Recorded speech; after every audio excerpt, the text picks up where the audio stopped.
overtime pay. We're talking the overtime play. The big stories, the big plays, the big drama. We got Jared P and Johnny O. Jared P and Johnny O. Jared P and Johnny O. Jared P and Johnny O. Welcome to Overtime with Jared P. and Johnny O. We have special guest Jim Scott. You have way too much of an intro. I mean, you have. Dude, that was great. I love that. You got this old guy dancing, which is scary. I'm sure the neighbors are like, what the heck is going on? We were watching. Yeah, you're a good dancer, but you know. No, I'm not. That's fine. But you got a great broadcasting career. You're at High Point University as a professor and all sorts of different things. And so we'll get into some of that a little bit later in the show. People have heard you for years. You know, the Grasshoppers, different places. So appreciate you joining us. Guys, I'm delighted. I'm honored. I think the world of both of you, and I can't wait for the show. And thanks for having me on. A little side note, my son, Eli, had your wife as a teacher for 2 years for Spanish. She has mentioned Eli, and she adores him. And I don't know what she says in Spanish sometimes, but I'm sure. Okay. So, Yeah. She's amazing. She's the best teacher in the family. I'll tell you that much. Well, she's Eli. I can attest to that because Eli's 13 and he's a 13-year-old boy. And so school's like, oh, but you got all A's in Spanish, and your wife is his favorite teacher. And that's like legit true. Jared, that's not easy because my wife, she cares, and she doesn't just pat a kid on the head and say, "Here's your A," and go, face the world. She makes sure that she gives them the education. So that's great. That says a lot about Eli. That's awesome. Yeah, no, I mean, yeah, I was happy when he said that. So, all right, so we're going to get into some different things here. We're going to get to NBA max contracts. Even some contracts are technically max that seem like they're way too big sometimes for some of these players. The way the game has changed, good for them for getting their money. We'll get into some High Point University. They had a big year in college basketball, and you follow it much closer. You know all the stuff about High Point. Very impressive university for those that don't know. I know they got some more. I'm repping here, Jared. So love it. Yeah. Oh, nice. And then Johnny wants to talk about Joey Chestnut all day about how much. Oh, he eats yeah.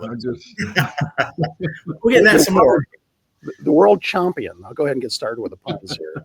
Yeah, he's already texted me one good one. I'm not going to steal from him. But Johnny, who's our title sponsor? Oh, so I can talk now after the two legendary radio broadcasters of the Triad area. Family dinner. I mean, holy crap! I can't believe this. Johnny, my blood sugar just went off a few points, so back off. I should have figured this was going to happen. Oh my gosh. Anyway, hey, our title sponsor, Estate Jewelry and Loan. Something old, something new. Actually, I was at this Estate Jewelry Loan today, checking out his store. He's got some really, really nice stuff over there. Awesome.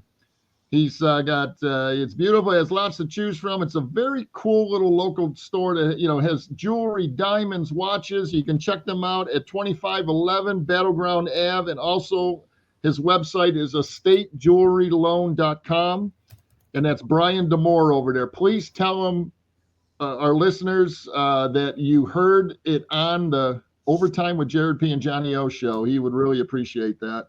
And also Salsaritas Fresh Mexican Grill, located in High Point at the Palladium and in Greensboro on New Garden Road at the Target Shopping Center.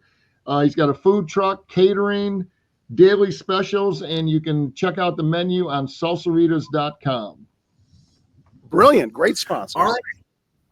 Yeah. Oh, that's just the beginning. We do about 20 minutes of just sponsorships. No, so let's talk a little bit of NBA and max contracts. We're all, I think, different ages. I think maybe Johnny and Jim might be similar ages, but I'm seeing players, getting max contracts that are the third or fourth best player on their team. Austin Reeves is one of them, rumored today to sign a max contract. And I'm like, really? They're going to pay him $30-40 million a year, $45 million a year? Shocking. But Jim, what do you think? Well, I'm old school, Jared. I remember when the first baseball player got $1 million a year to play baseball, and I'm still on that mentality. Like, my gosh, you get these massive amounts of money. I think you can compare it to society at large, that a lot of people are getting these massive contracts for whatever performance. I think we're going to get back into it with the max contracts. You have the rock stars, but who are the complementary casts you have to invest in? What happens if some guy tweaks an Achilles and all of a sudden the percentage of your salary cap just sits on the bench for a while? I know we're going to talk about High Point University sports, but also in the college world, you have it's not a bidding war, but who knows how it's going to evolve. So it's a competitive environment. It's capitalism at its best, whatever you can get for what you do, and so we'll see how it works out. We also have a divided media landscape in which, where's the revenue going to come to continue to support these things? So a lot of things to consider, but you're right. It's interesting, the numbers we're talking about. Well, and then it was reported recently that Austin Reeves, and I don't have anything against him, he's a good, third or fourth best player on a good team. He denied a 4-year contract max extension. I'm like, really? So he must. I guess you bet on yourself. He bet on himself. Right? Absolutely. Right. Give him credit. Every dollar counts, I guess. Yeah. Well, going back to Latrell Sprewell, he's got to feed his family, so that was. That's right. That's great. Moves. I think that in a competitive world that you can get the best contract that you can aspire to, but again, you got the whole idea is to inspire loyalty and inspire championship teams, but you have to invest so much around these players also, and if that's the epicenter of your team and something happens, gosh forbid, where are you? So it's kind of a dicey situation in some cases. Here's just a few numbers, and then I got just a question for you. Okay. Well, Shea Gilgeous-Alexander, MVP, he's only been in the league, 3 or 4 years? 285 million over 4 years. 4 years. He's up for a new contract in 4 years. 71 million per year to play basketball. Okay. Blows my mind. What Paulo Banchero just signed a 289, but that's for 5 years, so it's not as much. Okay, well, 5 years, right? That makes more sense. Right? I just paid that to go to Disney, so it's no big deal. Yeah. So. Like Steph Curry, for 2 days there. Steph Curry made 60 million per year this past year. He was actually the highest paid for the season, at 60 mil. But then you got the Embiids. Jimmy Butler's, at 57 mil. They don't even play half the season usually, especially Embiid. I mean, he probably gets 13, 14 games in. This one blew my mind. And I could, mention all these big, huge contracts. Now, here's the other one. Tatum and Jaylen Brown, both over 300 million contracts for the Celtics, but now they're already talking about moving at least Jaylen Brown, so that team's going to kind of fall apart. A Bradley Beal, Jared, you were mentioning these third, fourth, fifth options, okay? Right. $54 million a year, Bradley Beal. No one even, they're having trouble trading him right now. $54 million. Durant 54. Now here's Zion, only $40 million a year. But here's another guy who is, when he is healthy, is an absolute thrill to watch play basketball. Yeah, he really is. But he never he never plays. Since he's been in the NBA, I mean, I think you could I think it's less than 100 games or less than 80 games he's played. But I love that at least the Charlotte Hornets are spending a little bit of money, because to me, LaMelo Ball is one of those superstars ready to really blast off. And he'll probably be with a different team, unfortunately. But he makes $38 million. And then one more that I got for you, Jared, Alex Caruso, which is, he did one heck of a job for OKC. And he's coming off the bench. Great guy, champion, only 18 million per year, but he's getting 18 million a year to come off the bench and play maybe 20, 21 minutes a game. That's amazing. Blows my mind. Now check this out. Now, not to top you on that, but that's great, Johnny. This blew my mind because Shea Gilgeous has been in the news with the 71 million a year, and I'm all for it. It's capitalist society, and these huge TV contracts really bringing in a boatload of money, but not even close to the highest paid. Let me ask Jim, not to put you on the spot, the highest paid athlete currently Do you know who that is? I would expect it's going to be a Ronaldo or somebody like that. 100%. If we had prizes, you would get one. Ronaldo, his average per year contract, he signed a 2-year contract with Al Nassr organization, $355 million per year. Wow. Wow. And that's per year. And Lionel Messi signed with Barcelona a few years back. He signed a 4-year, $674 million contract, $168 million per year. So these NBA players aren't even scratching, not even sniffing these soccer players. At what point does it get just ridiculous? I mean, look, right. In my experience, especially being around professional athletes, one, you spend what you earn. So if you earn a great deal, you end up spending a great deal. In the example of the late, great Jose Fernandez, I think the wealth went to circumstances that led to his own destruction. So, there's got to be, yes, we're talking about big money, but are you talking about a better life because of it? I don't know. Who knows where the money's going to lead these guys? Right. The past is littered with guys who made a lot of money and women also that it didn't turn out well. I don't wish them wrong, but it's also, it comes down to character of the player. I think that in some cases, these things can facilitate misery even as much as they can happiness. But with these numbers, I agree with you. I know exactly what you're saying on that. In the past, some of these guys, that were making, a few $1 million, and then all of a sudden they're broke because their entourage or whatever ripped them off, or all that kind of good stuff. But when you're making $71 million a year, I don't think you can even get ripped off that much. I mean, you could steal 50 million and still live 3 or 4 lives, for crying out loud. It's crazy. Be a Scottie Pippen and buy a grounded plane. I mean, mistakes can be made. Or Mike Tyson with Don King. He Yep. went bankrupt at one point. He's doing better now with all sorts of different things, including, I think, a weed farm. But he made like $400 million in a short period of time, and then was bankrupt pretty quick. And Don King also siphoned a lot of that off. But it's wild to see. I did hear, I can't remember what celebrity said it. He said what he's noticed is wealth usually accentuates the person you already are. So if deep down you're kind of a not great person, it's going to accentuate that. If you are a good person, it's going to accentuate that. Don't know if that's true, because it can also turn by a good person. You can make them, maybe do things they wouldn't normally do. But I thought it was pretty interesting. Usually just kind of exacerbates who you really are. Warren Buffett was asked what money meant, and he kind of gave a great answer. He said, money is freedom. So if you use it as an opportunity to become what you're destined to be and have the freedom to be able to do that, great.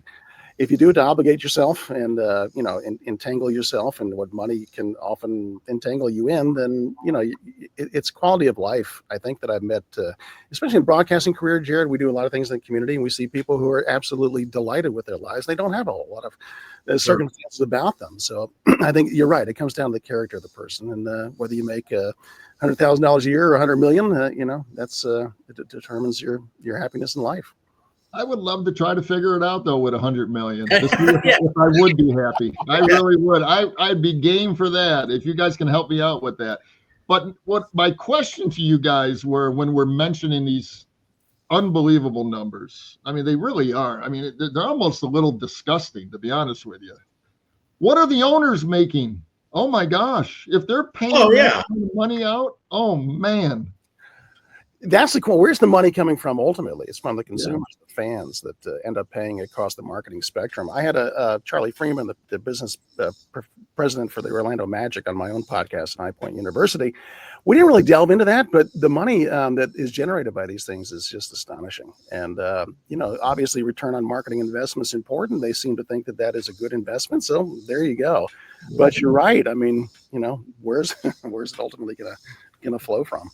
Well, I heard the NBA just signed, what was it, last year, beginning of this year, like $18 billion contract over years with different TV partners. And so, whatever product they put out there, I mean, they want it to still be good, but they're going to be cashing those checks, and they have a salary cap, obviously, that even the parameters of salary cap, you can have a Shea Gilgeous making $71 million. But it does lead to another question, like LeBron James. LeBron James, he's going to make $56 million this year. And he's like, I'm all about winning. I want to win championships. And you're like, Well, you're not going to. You're really not. If you are, you would. And I'm not saying you should take less. Tom Brady was about winning championships and took less most of his career. Right. Tim Duncan took less many years and won championships. If you're really if you're really serious about winning, he's a billionaire. You take, way less. You bring in the pieces if you are really serious about winning. So he's talking out of both sides of his mouth. Anyway, I'm a LeBron. No, Jared, you're right, because with the Supermax contracts, they're taking up a huge percentage of what the CBA allows teams to pay. So where are the supporting cast? Are you limiting yourself in some ways? And to John's point, you got the fourth guy off the rack coming in making gosh knows how many millions of dollars. Who's going to be the superstar? Who are you going to build that thing around? Are you going to get the right kind of players who will work with each other to form a team? I don't know. We'll see. Yeah. And of course, if we could make $71 million a year, we would take it in 2 seconds. I'm like, no, I want less. I thought you were radio star. I always ask for as much as I can get, but sorry. Real quick, you talk about taking a little less. Jalen Brunson of the Knicks took a little less for the Knicks to pick up some of those. Of course, they got a whole team of Villanova guys, which I think is cool as hell. But he did take a lesser contract to make sure that the Knicks kind of built around him. That's so he could dribble for 20 seconds out of the 24-second clock and then shoot, but that's okay. Although the big contract's going to watch him dribble, yeah. All right, so Jim. Yeah. You're already in a text and then already on the show already. You have some puns. You got some, things for Joey Chestnut. But Joey Chestnut, it's silly. It can seem ridiculous, the eating contest, but they're a lot of fun. And he's a ratings getter. When he wasn't there the last year or so, the ratings were way down. It's not as exciting. And he won again with only 70 and a half hot dogs in like 8 minutes, and the bun included. But he's the goat of eating. I mean, there's no doubt about it. Oh, there's no doubt. He's what's he 5'8", a $145. Where do the dogs go? I don't. And what happens later? We don't even want to think about that. How do you develop these skills? Do kids from early ages? Thanksgiving dinner, all of a sudden the turkey disappears. Like Johnny,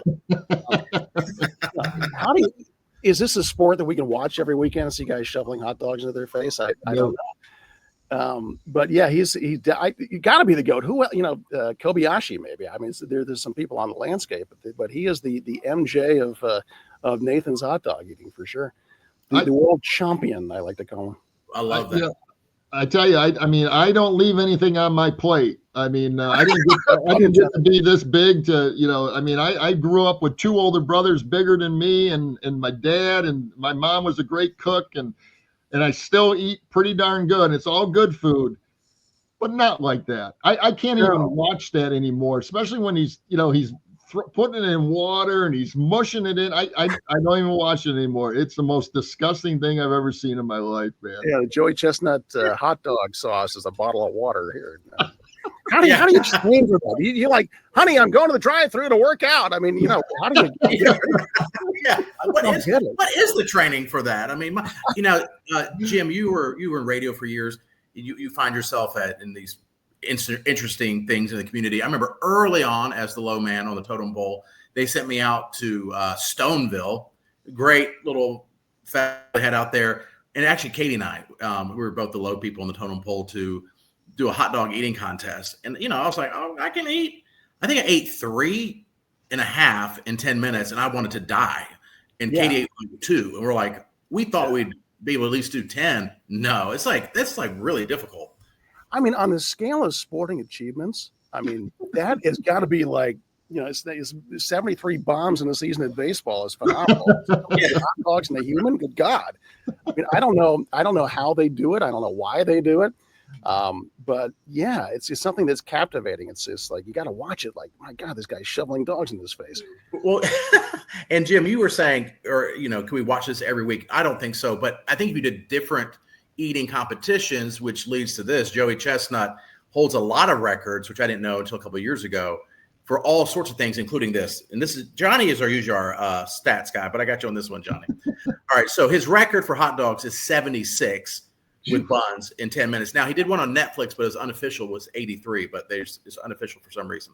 Wow. Chicken wings. When dated. wind aided, so you can't. Yeah, it blew it right in his throat. Chicken wings, 182 chicken wings in 30 minutes. Hopefully boneless, right? That's even more impressive, to be Yeah, honest. he had to eat the bones too, is what I'm understanding. No. Crystal hamburgers, 183 in 8 minutes. Wow. Twinkies, 121 Twinkies in 6 minutes. Now, this one to me is the grossest. Well, this might be tied. Hard boiled eggs, 141 in 8 minutes. Okay. Okay. What And then was his ass doing after that is what I want to know, man. We know what it was doing. I can hear my grandmother. My grandmother says, "People are starving. You're eating 72 hot dogs." I don't know how was the sport. Apparently, is many years old. I don't know if the Soviet Union had a team. You eat the mutts, we feed you borscht. I don't know. Do they train them from? How do you become? I don't know. A large eater like that, and they're always skinny. Usually, the ones who win are skinny, like you said, Kobayashi. Yeah. Now, this one to me is the grossest, and there's tons of them. He has tons. I'll stop on this one though.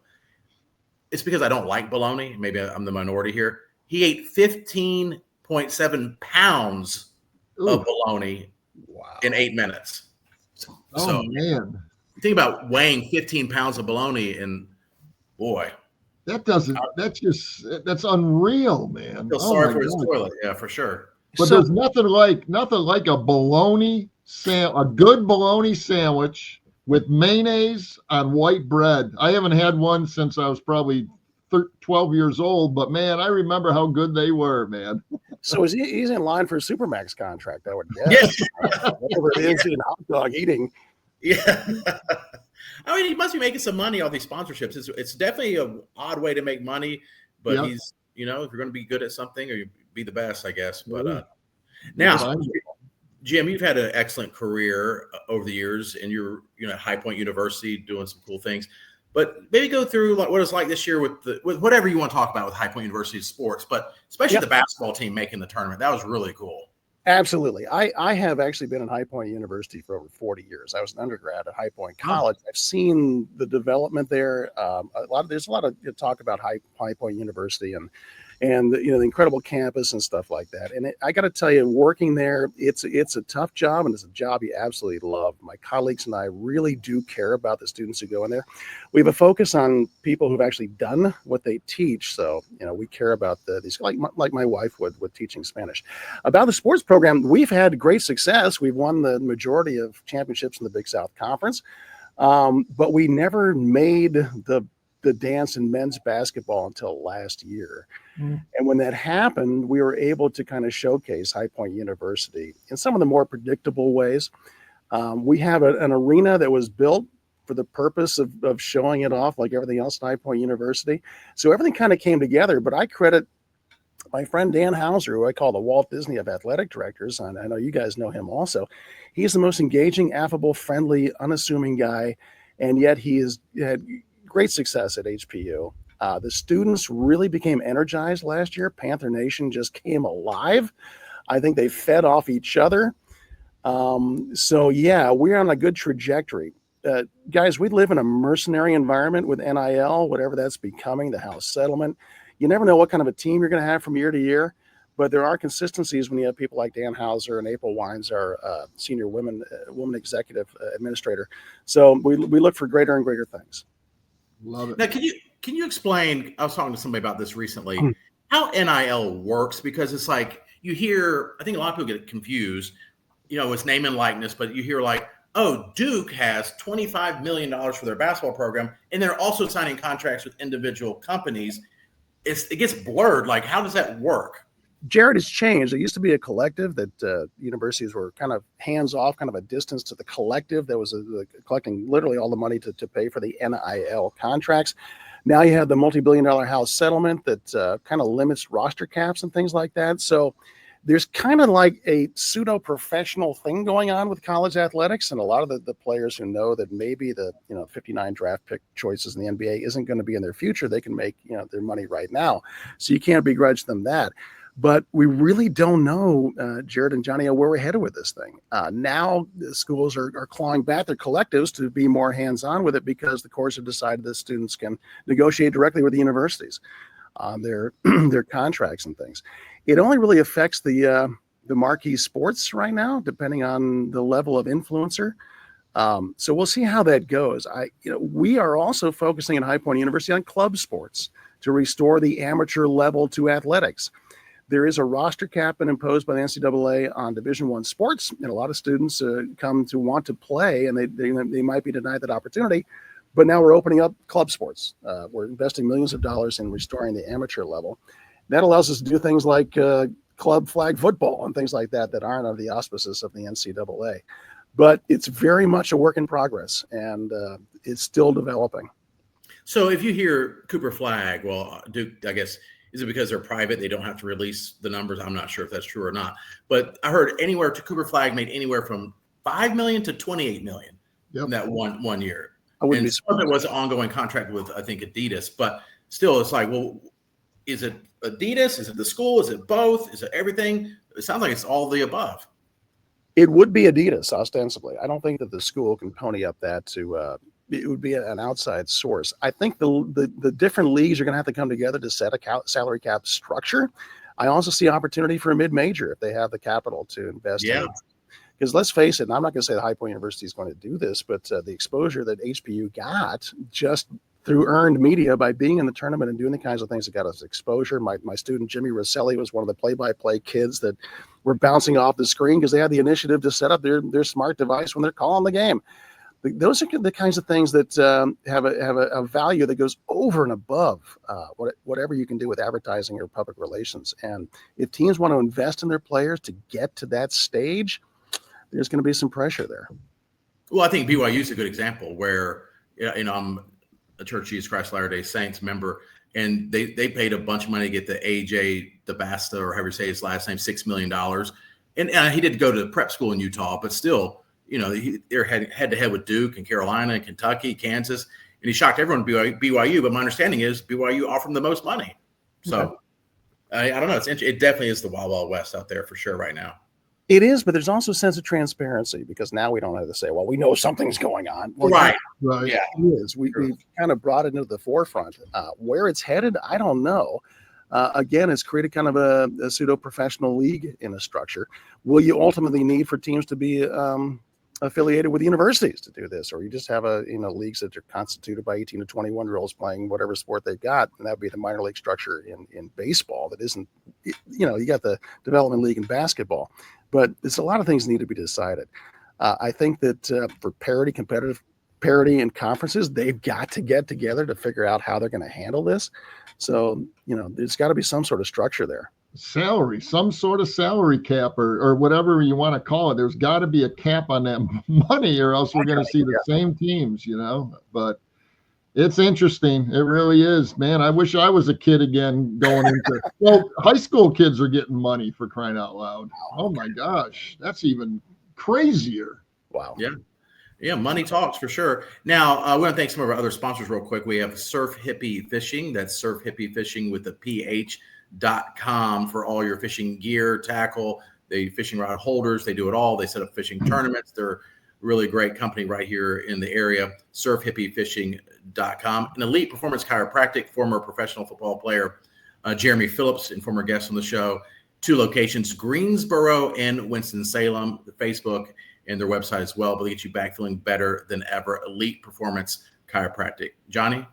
And we got Schenck and Torrance Insurance, located in Greensboro, but they serve the entire triad and state. Brian Torrance specializes in personal insurance, including auto, homeowners, and life insurance. Call him at 336-310-1320 for all your insurance needs. And again, he's been my insurance guy for years.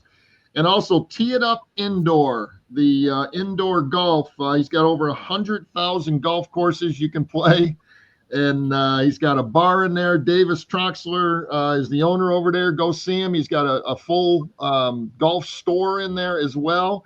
And if you mention our show, mention Johnny O, Jared, and if you want to mention Jim Scott, why the heck not? You will get half price for the 1 hour rental of the simulator. So please mention us and mention us to right to Davis. So it's got a good little operation over there. I have to go see that because my biggest expense in golf is the golf balls themselves. Yeah, exactly. All right, well, Jim, go ahead. Speaking of golf, okay, Yes. I gotta mention something today. I'm heading out for vacation starting tomorrow night.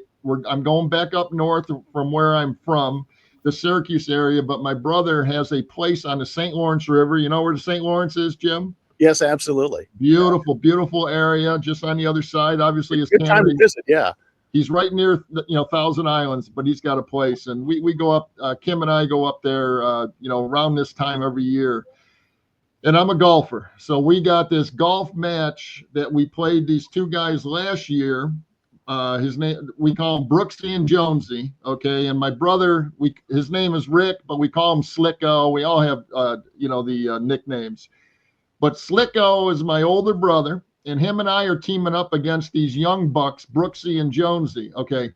Brother Slicko stinks. Okay. He has no game. I've been talking to him the last 2 games last 2 days, and he's saying, he goes, John, I go, have you been playing at least practice or something? He goes, I just can't find the zone. He's been saying he's just not in the zone yet because he's been playing.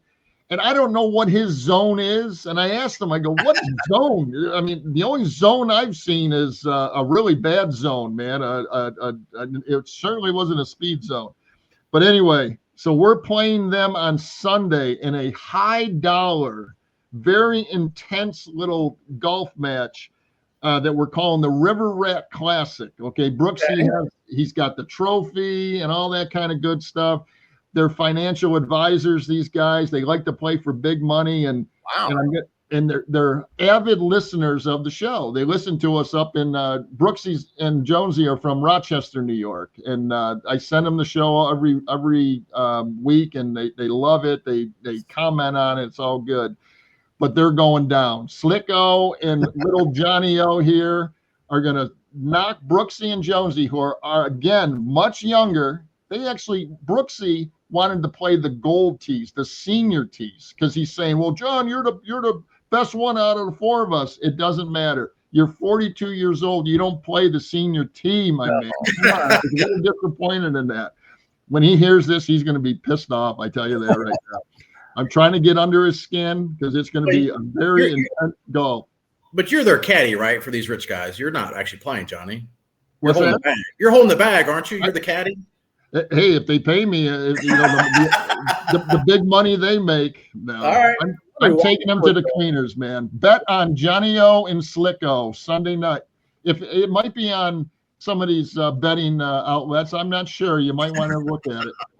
I mean, why does a guy with such a fabulous life like Johnny O need a vacation? That's what I'm trying to figure out. Yeah, vacation from what? Yeah. Right. You should go to work and on vacation. Do something different. Wow. Nice. Well, Right. good luck with that because I have no golf tips whatsoever except don't play like me. Yes, dang. I could do some top golf for a little bit, the Angry Birds game, and that's about it. And that's all luck for me. All right, Jim, last thing before we let you go here. Again, we appreciate you being here. You've done really everything in broadcasting and teaching and all the different things. You've actually done it and been successful. But like play-by-play or PA announcers, do you have like a Mount Rushmore where you're like, I really admire these people, or this is a sports broadcaster, whether it was on TV or radio or in arena, that you just really, really admired? Yeah, my heroes are the kids who try it. I was a very quiet kid growing up. I was voted the quietest in my senior class in high school. My favorites are always the kids who give it a go, and they're not intimidated. They try to experience it. I'll be attending the Public Address Announcers Summit this summer at Elon University, hosted by our friend Trip Durham. And I can't wait to see the young talent there. I think we need to encourage more females in the business of public address announcing. There's a dearth of that. But my heroes, I was just talking about one recently, Jeff McCarricker, who had a chance to do, of all things, cornhole play-by-play. Oh, wow. Oh, he threw the bag, it landed, didn't go. But he turned it into a community and an entertainment medium unto itself. And I really admire the entrepreneurial spirit there. I like people who take chances. I think the public address announcers need to inform, engage, but also entertain. And if you do it right, it sounds like it. So, boy, it's a tough one, Jared. I've got so many. My good friend Danny Mackey, I admire very much. The godfather of my children, who played Spaz at the Grasshoppers for so many years. So probably I would angle towards Spaz and Danny as being one of my heroes. Nice. Well, because he took chances. Because you go to other minor league games and they'll have a Spaz imitator, as I like to call them, and Right. no, I mean it is shade, but they're just kind of just like, this is my job. I'm gonna go out and okay, let's do the 7th inning stretch or let's play this game. Spaz had a lot of energy, and you guys played really well off of each other. So it did it for so long. We were at a stadium that kind of didn't have the exploding scoreboard and stuff like that at War Memorial Stadium back in the day. So we were encouraged to make our own entertainment, and we did, and we kind of carried that over to the next spot. I don't know his name, the guy for the Savannah Bananas that leads that whole show and that does the roving PA announcer gig like I used to do. I really admire what he brings back to the sport, because I think that the role of the announcers and the public address announcer can be more integral to the sport itself, especially in an environment like baseball. Well, I think we saw in the NBA playoffs, I mean, with some exceptions, that home teams and just historically home teams have an advantage. If you have a good PA person, you can get that crowd juiced when there's a big run. They can actually help the team perform better, in my opinion. Yeah. Well, Jared, that's why I like listening to your show and other announcers for morning shows, things like who actually mean the words they say. They use the proper emotion at the right moment. It's not just being an announcer; it's actually communicating with people. And I hear a lot of public address announcers who just talk like this the whole time. That's fine, but if you're audience centered and you understand what a fan wants to hear when they're sitting in that seat, and you can kind of culture your approach to that, that's what's going to differentiate yourself. That's why you and Katie have been so successful, because you can do that. So it's not a cookie cutter kind of operation. A lot of that's dependent on the organization to let you do that, but I've been very lucky in that respect. You guys, both of you guys are so good at what you guys do. As are you, my friend. And I think of, like back when I used to listen to baseball on the radio as a kid, okay, listening to it, but feeling like I was watching it, man. Those baseball announcers, I think about how good they got to be to really bring the game to video in my eyes as a kid to do that. It was spectacular. That's very, very impressive. But you guys are great. I'm not blowing smoke right now. I think the world of Jared and Jim. I mean, you were the man back then, and I was really happy I got to know you after a while. Johnny, I appreciate it very much, and the respect is returned to you. And thank you very much for having me on the show. This has been an absolute delight. Absolutely. Thank you very much. Thanks, Jim.